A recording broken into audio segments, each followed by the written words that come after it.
This is the Tech Uncapped podcast. I'm Peter Dam, and today I'm with Yngvi Karlson, serial entrepreneur, 2 successful exits, now Chief Growth Officer and co-founder of mykin.ai. We're talking about his startup Kin and how it is like to build in Europe. Let's get into it. I mean, do you even compete with the Nvidias of the world?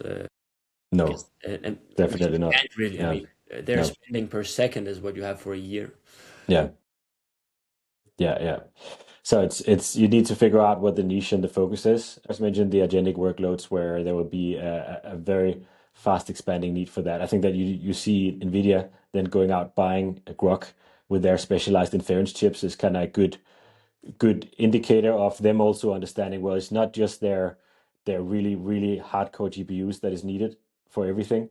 They kind of need to do an encirclement strategy, so they are not left vulnerable with just focusing on GPUs for trading. But I think we're going to see more of that now as the whole space mature, because it's still incredibly immature and things are moving so fantastically fast when it comes to AI that it's hard to necessarily predict what comes next. Yeah, it's basically impossible to predict it. I feel you need to get up to a very high level and think philosophically on like what is going to happen and uh, Mm, and see if um, you're going to see these kind of pattern repeating itself like high level overall. mm, So that, for instance, this example with companies like Microsoft, who offered gave the opportunity for other people to build the apps for them, and then people built the mm, Lotus and so on and so on, and then they took that data and then they built Microsoft Excel, did the same thing with WordPerfect and Microsoft mm, Word. Facebook did the same thing against the Singa, and you see OpenAI is going to do the same thing. They're going to take all the mm, data that they get from whatever you build on there, and they're going to build it all the best things. Um, so it is those things at least we'll see, we'll continue to see. But overall, I have no idea what's going to happen next. Like, let's say 5 to 10 years. The only thing I know is that some of the things that we need to have in place before the future arrives, if you will. yes. We have to start working on those things now, even though we don't want to. We need to have some adults in the room, and that's what you're working on also with the sovereign Yeah, cloud. sovereignty and Yeah, data privacy, owning your own data, and I mean, like those must be the thoughts you're having with Kin as well on like why does privacy matter, and then but what is also why does it matter even more when you have an AI that can suddenly the benign side of it is you have the big ChatGPT and so on, Facebook, that are using your data for commercial purposes, but then you now also have an even more evil version that this data knows everything about you and can be weaponized against you. The big companies right now don't have an interest in that. They just want to make money and make their own products better. But you can definitely see a future where this becomes something much more malicious.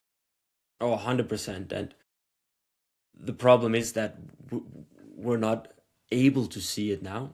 I mean, in a professional conversation, we can talk about it rationally, but in our everyday life, we're not going to just change our behavior. Um, so that is extremely difficult, um, but it's still important. And it's very much not about, well, one of the questions are, how do you motivate people to care about these things? Or better yet, I mean, figure out what do they care about, and Mm, then how do you cater to that? So the way I thought about that is that, well, people don't really care about privacy at all. What they care about is their vulnerability.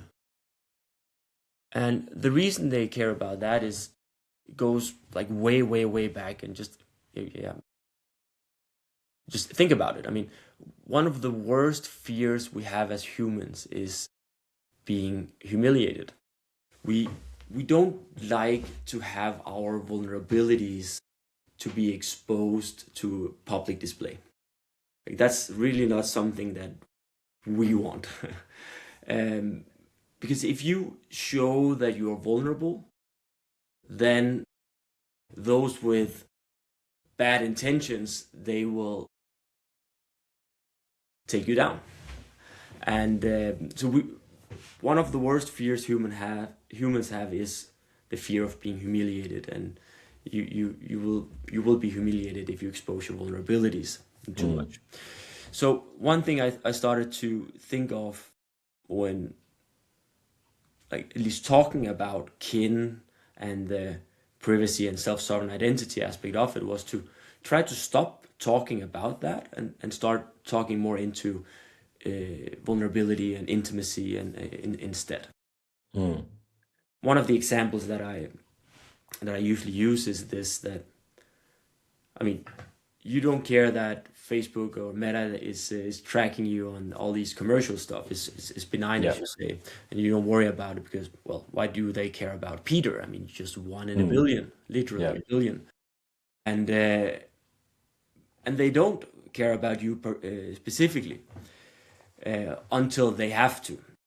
But Mm. you just imagine then, if you take it down, you get closer to home, and imagine you walk into your office, and there you see your coworker Mm. standing with your phone in their hands, Mm. browsing through your messages, your images.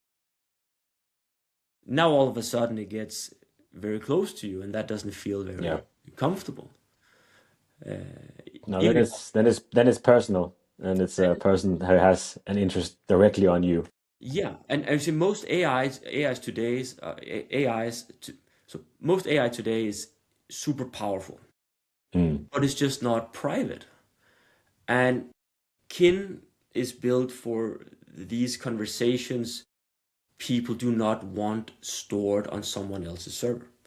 A place where you can trust that the data is your business, it's not the Mm. company's business.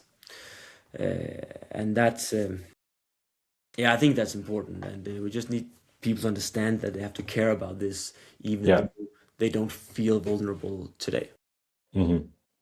Yeah. I mean, I personally, as you know, I'm also thinking a lot about these things with privacy, and but then again, I will always have a tendency to default to convenience. So using Claude, using ChatGPT, um, I use Signal for my apps, but then I also know that's kind of been compromised a bit now, and WhatsApp, whatever Meta has, is something that I try to stay away from. But then, pretty much here in Portugal, you can't really function normally without also having the WhatsApp app. But at least, things have been then separated into different conversations. Whereas with the AI and the aggregation of that, when you have access to all the different points and can make a complete picture of you, then that's where it's turns into a really powerful or dangerous cocktail.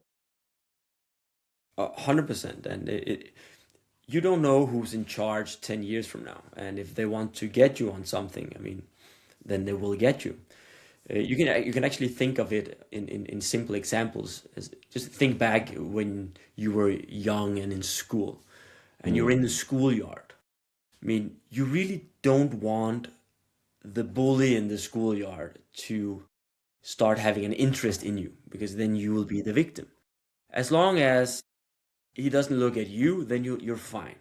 Mm. The same happens as adults. You don't want, well, you don't want the gangs in the community to have an interest in you. You don't want the government to have an interest in you, because they can always find something if they really want to, at least make your life Mm. annoying. Yeah. And the same here. I mean, you don't want people to have a deep interest in you, because they might not have good intentions. If they have access to all your deepest thoughts and patterns and whatever you can imagine, and it's with AI, Mm. I mean, good luck. Your life can be ruined completely, and you can be Yeah. blackmailed to do whatever you want, whatever they want you to do. Yeah. And I'm not a big fan of that outcome. So No, no. it's a fairly scary vision, uh, which I'm sure will happen. And I'm sure that a lot of people will be regretting how much they put their data out there and information, and it's a matter of time. They did. There was a podcast episode the other day where they tried an experiment. They asked one of the guests, okay, if he would be okay if one of the other guests read out loud some of his last ChatGPT conversations just in the thread, and you could see in his eyes that he was like, okay, because they started laughing at him because he was searching on something like he was asking ChatGPT, how do I support my wife during childbirth in the Mm, process, and then they started laughing about it. But and mm, like, he got vulnerable and yeah, then humiliated in public, basically, and that was clearly not a good experience for him. So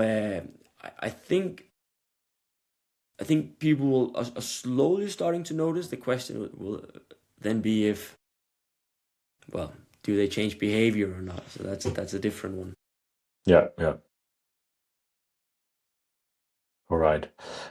So changing topic a bit from privacy, let's go on to talk a bit about you as an entrepreneur, your origin story.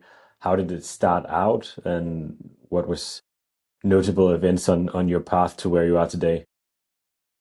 Yeah, I mean, I've been an entrepreneur for 20 years, and I've exited two startups that I've built myself. And then I became a VC, built a venture fund, and well, invested in 30 something companies. Spent, I would say, 4 or 5 active years on that. And then I decided to build like a personal AI that you can trust. The reason for that focus is a combination of multiple things, but the primary thing is my philosophical values on that, like you own what is you. Also gave me a huge interest in the blockchain world Mm, 15 years ago. Like a few years back, I thought, okay, when the entire NFT wave and so on, where you could start mm, owning digital assets online, that was not just tokens. Okay, yeah, maybe now is the time that we can build something where you control your own identity and identity defining behavior. So when that moment kind of kicked in, I would say in 21, 22, I felt, okay, now it's time to try to build something around self-sovereign identity. And then the AI wave came, and I think that was perfect because then mm, merging the two, that kind of gave a new opportunity. And this is yeah, how I ended up building what is today Kin, which is this personal AI advisory board. It's very much used by high performers and startup founders uh, mm, that use it for those moments where you want help but you do not want an audience. yeah, And it's more a companion than it is an assistant. So, but that's kind of mm, where it. It's kind of the short, the long story short on how I ended yeah, up yeah. with this one. What is, if you had to just name the top three hardest lessons learned in that journey, what would they be? There's probably many to choose from. Yeah, I think. Well, I think some of the lessons are some of the cliche lessons. Mm, Uh, it's on how you structure your team is probably still the most important thing. It doesn't matter what industry you're in. Um, that's a tough one, and it's a difficult one. So mm, that one still holds. But if we become more industry focused on it, then it is true what they say that be careful with start with the technology. And mhm, we did that. We started Kin with a technology focus, not a problem focused or a problem to be solved. That was very difficult. We spent 2 years on the underlying technology, then 2 years on defining a product that was good enough to see the world, and now it's a distribution thing. yeah. So that was that was very very difficult. The third one is it's extremely difficult to pitch and sell the privacy angle to anyone. They Right. simply don't care about it. VCs alike. So it's all about the storytelling rather than the interesting technology. Yes. So would you say that the storytelling, how did that unfold for you? Did you have like a eureka moment with this is where we need to go, this is what we need, whom we need to build for, and how, instead of like the initial tech focus on, oh, this is cool tech, we have to build this. Yeah, yeah. So you remember when they shut down TikTok in the US a year ago? Um, I talked to this young woman that built her entire life on TikTok the past like 4 years, the most important years of her life, and she Mm, told me that like like like I was documenting everything I had there. I documented how my mm, boyfriend proposed to me, our wedding, everything was documented, and got a yeah. community. She got hundreds of thousands of followers. Then she started to make a living around it, Hmm. and then boom, all gone. Yeah. At least for 12 hours, but everything was gone. And it was only at that moment she realized that, okay, I don't control this. She changed her behavior a lot. She still runs her TikTok account, but she uses Proton email, she uses Signal, she has backup of all her videos. She Mm-hmm. changed a lot of her behavior because of that moment. Hmm. And it was it was really one of the that was one of the moments where I realized that, okay, people need to feel the vulnerability before they care about it. So we Yeah. started to work a lot on the stories there on, okay, so how can we talk into something relatable for people Hmm. that could actually make them care more about it. We removed everything on our website that mentions relationships to self-sovereign identity, blockchain, verifiable credentials, wallets, Mm. whatever. All these things is not part of our communication at all. Privacy is merely a side note Hmm. in a sense, and that was a big change actually, and yeah, and I think the way you need to think about when you then build a product in the self-sovereign identity world is that privacy is privacy is not a setting, it's a default, and trust is part of the architecture. Hmm. It's not a feature you build in. It's just a default that needs to be there, and then you need to build your product on top of that. Yeah. Doesn't give you any advantages in the market in the short term, but it can actually give you huge business advantages in the long term. And I can get into that, but there's yeah this Yeah, I mean, it's just going back to the whole creators getting banned from their platform, which is a very scary proposition for us. It's their livelihood, essentially. And you see more and more people that gets runs a business that is based on the creator economy. We live in an attention economy. The main place to go and market yourself is on social media. It is with founder-led branding. So it's a huge issue that you have these permission social medias that can just shut you down overnight. I think there was a more recent example of this guy who went and uncovered the whole Somali daycare fraud in Minnesota, and I believe he was shut down by YouTube. And then there was a community around it that then created a creator coin for him in his name to support it, but like it still kind of underlines like the issues with this permission social media where you can suddenly get censored and get your whole livelihood taken away. So it sounds like she needs to also make some. This is how you need to do as a creator to make sure that you still have a livelihood in case somebody censors you tomorrow.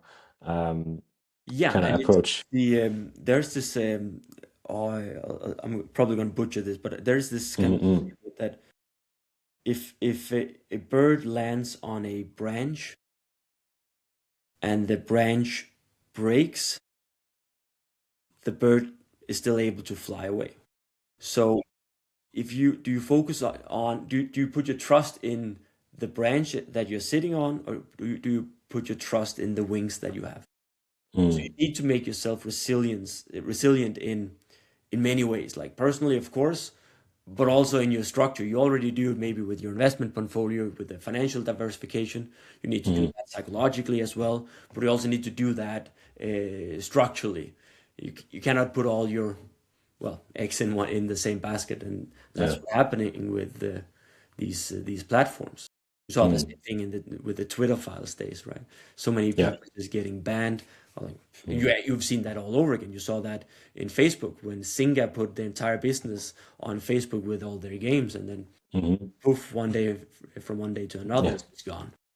It's gone. Yeah. It's scary to build a business where somebody has that power over you. Mm. All right. Let's segue into what is a bit about the theme of this podcast as well. I'm interviewing European tech builders, and so a lot of it is to display and showcase, hey, we can actually build great tech here in Europe, but also to then also be honest about what the challenges are. Um, you've previously mentioned that there were some advantages to be to Europe, being European with the GDPR legislations and so on. But is this something that you still feel is the case? Now you say people don't care so much about privacy, but what's your take on that?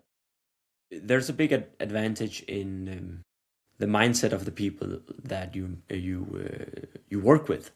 Mm. So Europe has a different default mindset, especially around like, consumer rights, data protection, uh, Mm. and skepticism toward surveillance business models. So, Mm. so that's a that is an advantage. The other thing is the way we trust each other is a big advantage. So Mm.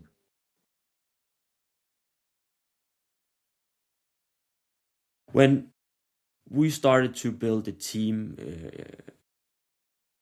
in Kin, like we made it like remote first and globally. We also have people from the US and so on, but we centered the core roles around Copenhagen. And the reason for that is we understand we have the same view of what trust is from Mm. a cultural level. So when I was growing up, and probably also when you were growing up, and in Denmark, like you would you leave your baby outside in the stroller, even though you're in the city, because nobody's gonna take it. So Yeah. there's a huge amount of trust between us. And in the city I grew up in, remember people would just leave their car keys in the car, and nobody would Okay. take it because and then I remember asking my uncle once, like what if somebody steals it? Yeah, then I know who he is. I'll figure it out straight away.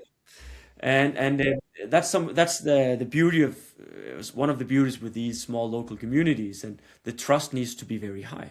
When you Mm. when you go to a large scale where like you're motivated by you're rewarded by growing fast, you're prioritizing speed over efficiency and quality in a sense, Yeah. uh, then everybody gets their own incentives, and trust is not the same thing. So I think that in especially in a country like Denmark, our advantage is our level of knowledge. That's one thing. The way we trust each other, and the cultural upbringing we've had when it comes to trust and how to make decisions that impact other people, and then the people you employ, that they will automatically be more aligned around this. So yeah, I think that is one of the advantages. Mm. I see. If we go to look at some of the challenges here in Europe, I know Casper, your co-founder, who's the CEO of Kin, he just recently uh, released or was featured in an article in the Danish financial media saying that if Kin is gonna to really, release the full ambitions and dreams, then we have to move to the US. So, can you expand a bit on that? And what are the challenges there? Why can you not create what you need here in Europe alone? So Europe is good at rights, the US is good at speed, and you want both. Mm, Um, we don't want to abandon the values and what we're good at from where we come from, but we need to learn what Europe often underestimates, and that's distribution. Um, and like we went to Silicon Valley, I think just around the summer last year, and it's like when you get there, it's a completely different vibe, and people pace each other, and there's a lot of, how do you say that in English? Do you have the phrase in English that like equal kids play alike? I don't know if you have that sentence. mm. But It's probably something like that you are in the same weight class or something like that. yeah, but you can see that uh, companies in Silicon Valley prefer working with other companies in Silicon Valley, and Mm, you have 90% of the capital there as well. So mm. if you want any of the capital that is in Silicon Valley, and they only want to play with their own local community, so the capital kind of goes in. And why do you think that is? Do you think that's because they all know each other because they've all been like circulating around, or they just Yeah, see things the same way? Is it culture? Is it because of network? What is the reason behind that?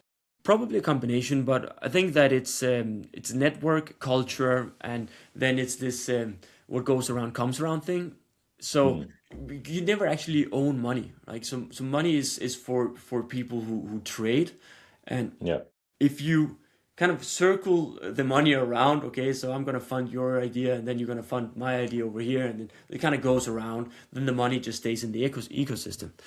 Um, and I had one investor in the valley saying some, like one of the reasons that it was important is that if they want to discuss something, they can just do a 20-minute drive, and then they can sit together and they can handle it straight away, and that Mm, means a lot.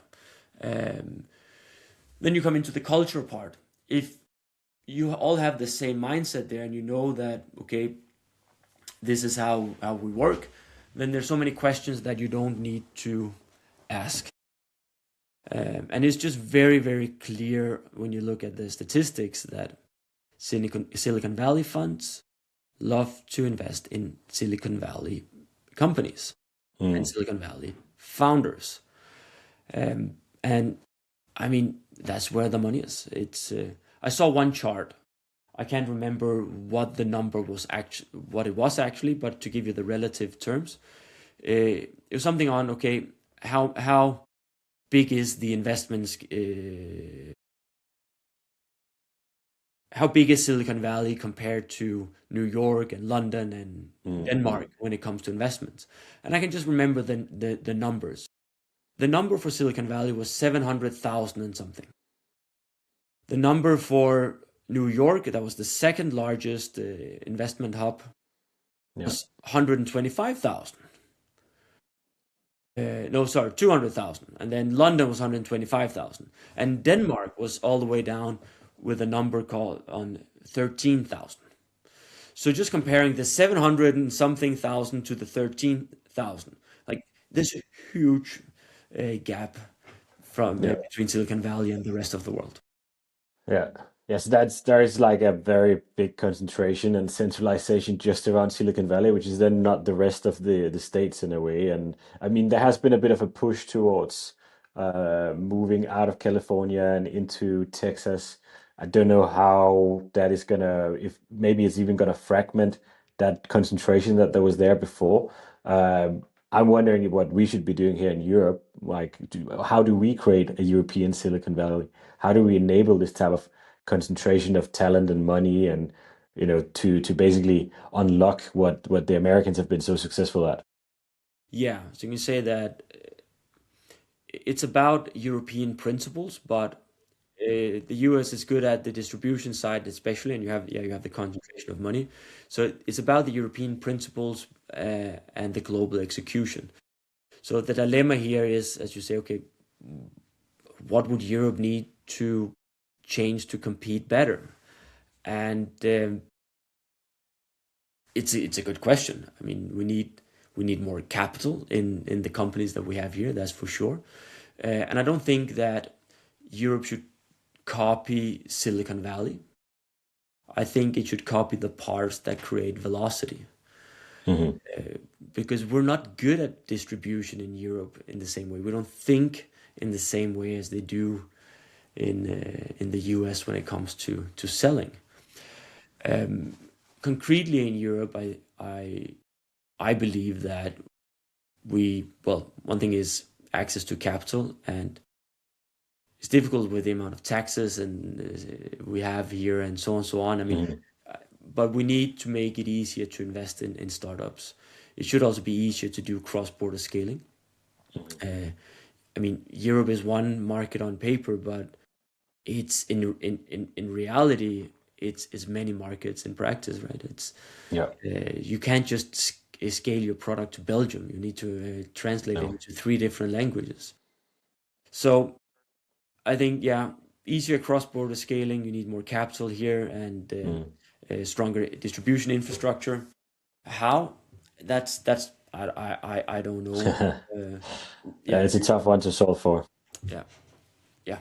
So if you can manage somehow to keep the principles we have in Europe around user rights and privacy expectations and maybe healthy skepticism towards surveillance, and then learn then do something on the distribution side and the scaling side, make more, create a more founder friendly risk culture where you don't get penalized for failing as much and you get higher rewards for trying and yeah, I think those are some of the things. Yeah. Okay. Um, I think we are time-wise, we need to start thinking about wrapping up. But only if I we just ask one final closing question. If you had any advice what to give to somebody who is considering uh, going on their own, becoming an entrepreneur, what would your top advice be? Start young. Mm, uh, I mean, usually I would say to people, don't become an entrepreneur, because being an entrepreneur is like being an elite athlete. An elite athlete, it's you're going on a long marathon. It's not a sprint, and you need to be there for the end of the race as well. mm, You are gonna fail, so I would say start young as possible. If you live at home with your parents, when you have like start then. Definitely do not start when you're starting a family. Not at all, because if your business succeeds, you're not going to be home. If it fails, you're not going to be home in that process either. So, um, I would say start as soon as possible, learn as much as you can, and then really, really consider if what you're building is a needs to be funded with venture money, or it can be funded otherwise. Venture is a tool. Venture funding is a tool, but it's not for all businesses. mm. Yeah, I think I that mean, that's a topic we could probably spend a whole another podcast on. When is your company actually on the venture capital trajectory, and when is it not? Because there are so many fallacies there in chasing the wrong type of investors. But yeah, yeah, I mean, if you need to chase speed over efficiency, then you need to go with venture. And the kin, for instance, is a venture fund. A venture is a venture journey because it needs a lot of capital and needs to grow fast, and it needs a huge volume before it can become a profitable business. And yeah, so that's yeah, great. Thank you so much for joining, Yngvi. It was super interesting to chat with you, and I'm looking forward to follow Kin on the growth journey that you're on to see where you get to both in the States and here in Europe. Thank you so much, Yngvi. Thanks, Peter. Really, really appreciate it. Likewise. All right. Speak soon. You too, man. Bye bye.